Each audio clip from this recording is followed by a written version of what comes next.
They are among Florida's new wave of armed guards on campus.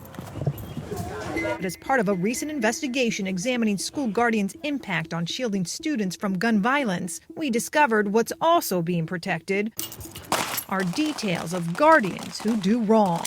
It raises the question of, well, what are they hiding? Why wouldn't they want the public to know this information? Michael Barfield is with the Florida Center for Government Accountability, a nonprofit watchdog that advocates for government transparency. It doesn't seem right that citizens can't discover whether these standards are working to protect kids in our schools. The School Guardian program was born out of the deadly Marjory Stoneman Douglas High School shooting in 2018. It gives districts the option to hire armed guards or let school staff, including teachers, carry a gun on campus. Florida law protects their identities from being made public. But while the state requires districts report to them whenever an officer or guardian is disciplined or fires a gun outside of training, basic details of those incidents are also being kept under wraps.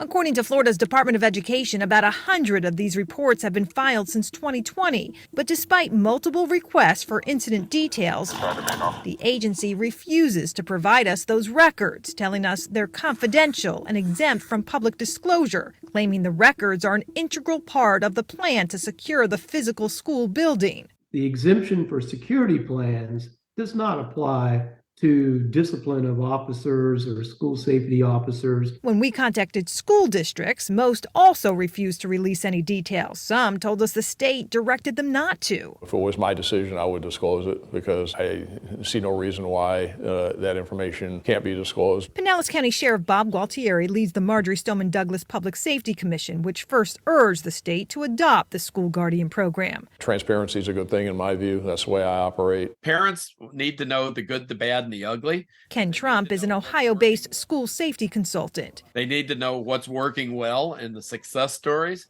They also need to know when you have some serious problems, individuals with questionable backgrounds and individuals with questionable actions and behaviors in their positions.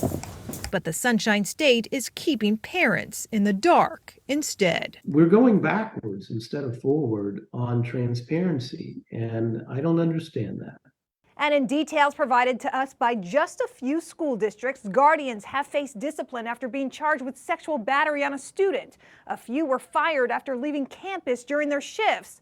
And there have been cases of guardians accidentally firing their guns or leaving them unattended. But again, those are just incidents from a few districts. The vast majority telling us this information is exempt from public release. I'm Katie LaGrone reporting.